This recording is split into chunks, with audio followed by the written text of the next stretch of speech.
الخبيثات للخبيثين والخبيثون للخبيثات.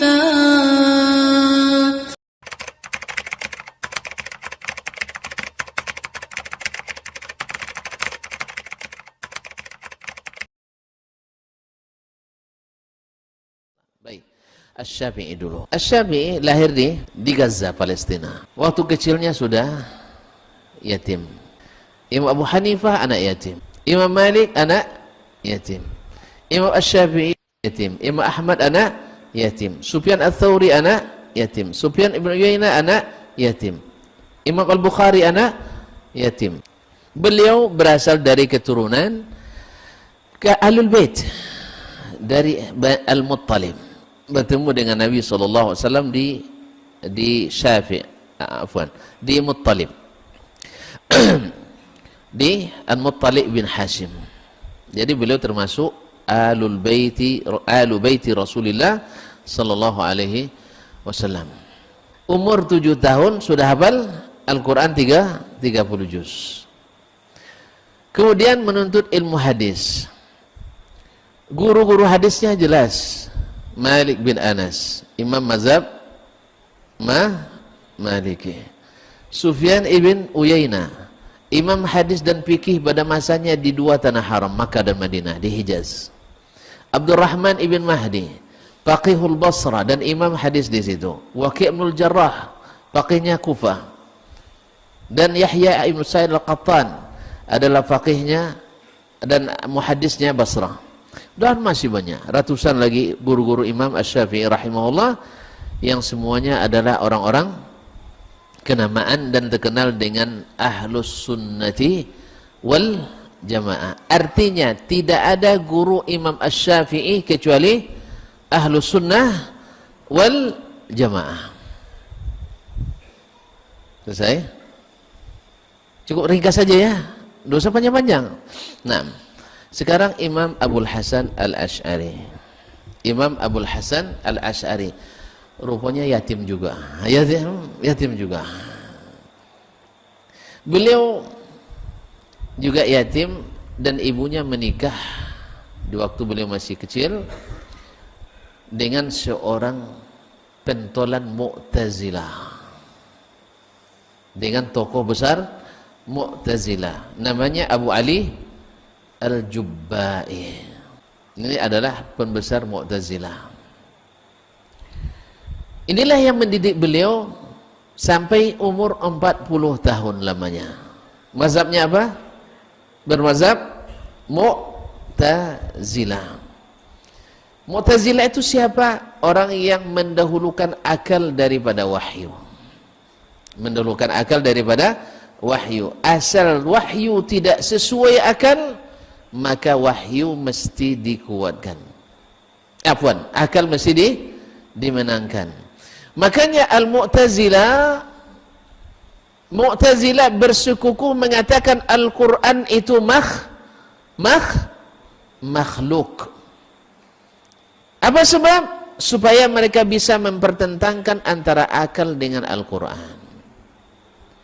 Supaya bisa mempertentangkan antara akal dengan Al-Quran. Kenapa? Al-Quran makhluk, akal makhluk. Mendahulukan akal dari Al-Quran berdosa? Berdosa? Saya ulang lagi lah. Subhanallah. Al-Quran bagi mereka makhluk, akal juga makhluk. Bertentangan makhluk dengan makhluk. Saya dahulukan salah satunya. Berdosa? Hah?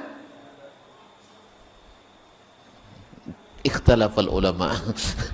Terjadi khilaf. Terjadi, saya ulangi lagi. Al-Quranul Karim menurut orang Mu'tazilah adalah makhluk. Apa arti makhluk?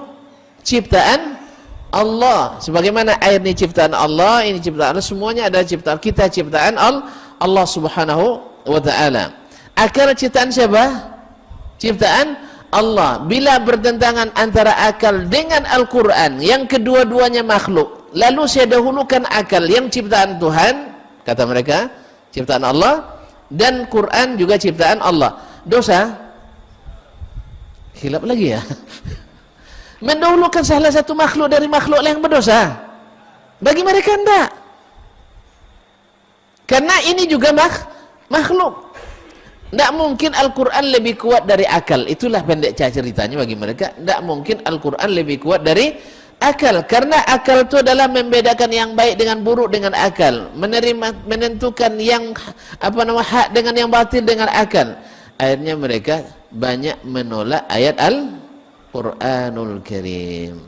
Maka Al-Mu'tazilah di antara yang terkenal dari akidah mereka adalah tidak mengakui satu pun sifat Allah Subhanahu wa ta'ala. Nama ada, tapi tak ada sifat. Di antara nama Allah mereka akui Al-Alim, Maha mengetahui, tapi tak mengetahui. Apa pula itu? Dia Maha mengetahui, tapi tak ada ilmunya. Tak ada ilmunya. Ini masuk akal nih? Masuk akal? Inilah kan subhanallah ya. Orang yang, makanya saya selalu katakan orang yang terlalu memperturutkan akal seperti orang yang kehilangan akal. Allah Maha Kaya tapi tak ada kekayaannya. Allah Maha Pengasih tapi tak mengasihi. Allah Maha Penyayang tapi tak menyayangi. Allah Maha Besar tapi tak besar. Cuman masuk akal? Tapi bagaimana Mu'tazilah masuk? Alasannya apa? Karena kalau kita akui dia itu besar, sama dengan makhluk, mujassim kita. Itu enggak ya? Ya kalau kita katakan dia punya kekayaan, berarti sama dengan makhluk. Itulah dalil satu-satunya bagi mereka. Sehingga ayat yang dibacanya selalu laisa kamitslihi syai'un. Itu aja ayat akidah yang dipakai, yang lain tak dipakai. Kaum muslimin, ini fase pertama kehidupan Imam Abul Hasan Al-Asy'ari rahimahullah wa ghafara lahu. Wajarlah dari sejak kecil dididik oleh siapa? Oleh ayah tirinya. Sayang pula sama dia. Sayang pula sama dia sampai umur 40 tahun. Tapi Allah inginkan dia untuk kembali melihat dan membahas. Bertemu pula dengan Muhammad ibn Kullab Al-Mutakallim, seorang ulama ahli kalam. Tahu ilmu kalam? Ilmu kalam tahu? Yang terang jadi kalam baginya. Yang terang jadi kalam. Itulah ilmu kalam itu. Yang dah jelas jadi tidak jelas. Yang yakin jadi ragu. Yang teguh jadi bimbang. Itulah ilmu kalam. Nah, bertemu dia dengan Muhammad ibn Kullab Al-Mutakallim. Dari situ keluar dua orang murid yang paling menonjol. Satu Abu Mansur Al-Maturidi, yang kedua adalah Abul Hasan alaihi ma rahmatullah. Kaum muslimin, nah ini fase kedua. Nah, ketika selesai dari mazhab Mu'tazilah, Imam Abul Hasan mengumumkan dia meninggalkan mazhab Mu'tazilah di mimbar Masjid Basrah. Dia mengatakan, saya tinggalkan mazhab Mu'tazilah dan tobat daripadanya. Baik. Nah, setelah itu dia pun mengembangkan ilmu Muhammad ibn Kullab dan banyak pula murid. Mereka waktu itu menganggap inilah mazhab yang paripurna. Yang paripurna karena menjembatani antara Mu'tazilah dengan Ahlus Sunnah. Pertengahan antara Al-Mu'tazilah dengan Ahlus Sunnah. Ilmu akalnya masuk, ilmu nakalnya masuk. Ini menurut mereka. Sampai akhirnya Imam Abul Hasan Al-Asy'ari bertemu dengan murid-muridnya Imam Ahmad bin Hanbal, Imam mazhab Hambali. Disitulah akhirnya Imam Abul Hasan belajar ilmu hadis. Ilmu hadis itu bagaimana mazhabnya Ahlul Hadis memahami agama ini, baik akidah maupun ibadah atau fikih. Dalam fase inilah di akhir-akhir hayatnya beliau kembali ke mazhab as-salafus salih, yaitu dengan mengakui semua sifat yang Allah sebutkan dalam Al-Quran dan disebutkan oleh Nabi SAW hadisnya sesuai dengan kelayakan dan kepantasan yang Allah miliki serta kesempurnaannya, tanpa menyerupakannya dengan makhluk dan tanpa memvisualisasikannya, karena Allah berbicara tentang dirinya dengan bahasa Arab yang mubin, bukan bahasa teka-teki silang. Bukan bahasa teka-teki silang. Bahasa Arab itu bilisanin Arabiyyin mubin. Nah, sekarang kembali ke antara Imam Abul Hasan Al-Asy'ari dengan Imam Asy-Syafi'i. Mana yang lebih terang sejarahnya? Imam Asy-Syafi'i atau Imam Abul Hasan Al-Asy'ari? Imam Asy-Syafi'i dari awal bersih sampai akhir. Sedangkan Imam Abul Hasan Al-Asy'ari pernah berkontaminasi dengan pemikiran. Menurut tuan-tuan, susah tidak membersih yang sudah terkontaminasi? Susah atau sulit? Dua-duanya. Susah dan sulit. Sama dengan kita mengaji ini, yang belum pernah ngaji sama sekali dapat Al-Quran dan hadis, alhamdulillah, dapat Al-Quran dan hadis. Amanna bima anzalallah, ya kan, kami beriman dengan apa yang Allah turunkan. Amanna bi Rasulillah, beriman kepada apa yang Rasulullah ini kan. Mereka beriman. Tapi kalau sudah ada masuk virus sebelumnya, akhirnya yang terjadi apa? Sulit masuknya. Itulah yang saya maksudkan tadi, syubhat lebih duluan masuk daripada ayat-ayat. Syubhat lebih masuk duluan daripada ayat-ayat. Sehingga walaupun sudah terang, tetap kambing walaupun terbang. Tetap kambing walaupun terbang. Tentu Anda pernah dengar kisah kambing terbang kan? Sudah? Sudah. Kambing terbang tidak pernah dengar? Ini bukan dongeng, ini cerita nyata ini. Cerita nyata. Ada dua orang berjalan di padang pasir masa jahiliyah dahulu. Dari kejauhan terlihat benda hitam. Benda hitam. Dari jauh. Akhirnya yang satu bilang itu adalah gagak, yang satu bilang itu kambing. Itulah teka-teki ini. Kambing, gagak, kambing, gagak, kambing, gagak, bertengkar mereka. Sampai menjelang seketika mau sampai ke tempat itu, terbang itu barang tadi. Yang bilang kambing, anazatun walau tarat, pokoknya kambing walaupun terbang. Nah, ini masalahnya. Pokoknya tetap kambing walaupun terbang. Pasalnya apa? Sudah membuat keputusan hukum sebelum punya gambaran yang jelas. Sudah beri keyakinan sebelum punya ilmu dan dalil.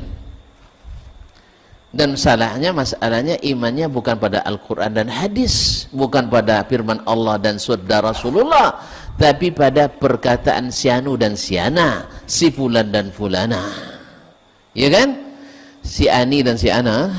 Nah, kaum muslimin dan muslimat dirahmati Allah Subhanahu wa taala. Akhirnya ketika saya tanyakan, nah sekarang sudah jelaskan, Syafi'i failnya bersih, Imam Abul Hasan Al-Asy'ari failnya pernah terkontaminasi. Mana yang lebih berhak untuk kita turuti? Pikir dulu Ustaznya. Ayolah pikirlah, 3 tahun saya beri waktu. Ya, enggak, bukan 3 hari, saya beri waktu 3 tahun. Tapi jangan didiamkan, harus dicari dan dicari, ngaji dan ngaji. Tapi kalau nanti ngajinya ke subuhat lagi, nah, pasti hilang lagi. Apa maksud subuhat, Ustaz? Yaitu hak yang bercampur dengan batil. Hak yang bercampur dengan batil. Kalau batil saja tidak dinamakan subuhat. Hak saja tidak sebut dengan subuhat. Kapan baru dinamakan subuhat? Kalau bercampur hak dengan batil. bunyi yang dibacakan ayat Ar-Rahmanu 'alal 'arsyis tawa. Ayat juga dibaca, rupanya sudah ditambah dengan satu waw dan lam. Lam yaitu jadi istaula. Ini subuhat apa ini subuhat atau apa ini? Subuhat enggak? Karena yang dipakai ayat. Yang dipakai ayat untuk mengatakan sebuah yang keliru. Pada Allah Subhanahu wa taala tak pernah menafsirkan istawa dengan istaula. Tak pernah dalam tafsir Al-Quran, hadis, tak ada kan ditemukan tafsirnya adalah istawa dengan mana? Istaula. Dipakai syair jahiliyah untuk sebagai penguatnya. Yaitu diantara makna istawa, maknanya adalah istaula. Mana lebih kuat, Al-Quran atau syair jahiliyah? Mana yang kuat, Al-Quran apa syair jahiliyah? Nah, kaum muslimin dan muslimat dirahmati Allah. Kenapa? Karena karat-karat Mu'tazilah pada periode kedua dalam mazhab Ibnu Kullab masih ada tersisa karatnya. Tapi akhirnya Imam Abul Hasan Al-Asy'ari rahimahullah menulis 3 kitab. Yang pertama Al-Ibana fi Ushulid Diyanah, saya punya. Dan kedua adalah Maqalatul Islamiyyin, dan yang ketiga adalah kitab Risalatun ila Ahli Thaqr. Semuanya kitab saya punya dan sebagian besar sudah dibaca. Nah, kaum muslimin dan muslimat dirahmati Allah, di dalam kitabnya ini Imam Abul Hasan menyatakan diri bahwa saya kembali ke mazhabnya Imam Ahmad bin Hanbal dalam berakidah. Oleh sebab itu yang benar adalah bahwa mazhab Abul Hasan Al-Asy'ari adalah mengikut mazhab Imam Asy-Syafi'i. Oleh sebab itu, ikutlah Imam Asy-Syafi'i, Anda otomatis jadi Asy'ari. Tapi kalau ikut Asy'ari tak ikut Syafi'i, Anda tidak akan masuk mazhab Syafi'i. Mana yang lebih hebat? Asy-Syafi'i atau Asy'ari? Asy-Syafi'i. Nah, tinggalkan dia, Allah ganti yang lebih baik. Ya, tinggalkan dia, Allah ganti yang lebih baik. Mana yang lebih hebat, Asy-Syafi'i daripada Asy'ari? Lebih baik. Asy-Syafi'i ahli di hadis, Asy'ari tidak tersebut. Asy-Syafi'i ahli di tafsir, Abul Hasan Asy'ari tak tersebut. Asy-Syafi'i ahli di bidang al-lughah al-arabiyyah, Imam Abul Hasan Asy'ari tak tersebut. Imam Asy-Syafi'i ahli di bidang at-tarikh, sejarah, Abul Hasan tak tersebut. Imam Asy-Syafi'i rahmatullahi alaih, guru-gurunya semuanya ahlus sunnah. Abul Hasan Asy'ari gurunya ramas, bermacam-macam. Imam Asy-Syafi'i rahimahullah ta'ala bertemu dengan imam-imam yang lain mazhabnya dalam akidah. Abul Hasan tidak bertemu dengan mereka kecuali dalam fase terakhir. Oleh itu kaum muslimin dan muslimat dirahmati Allah, nah sekarang tinggal memilih.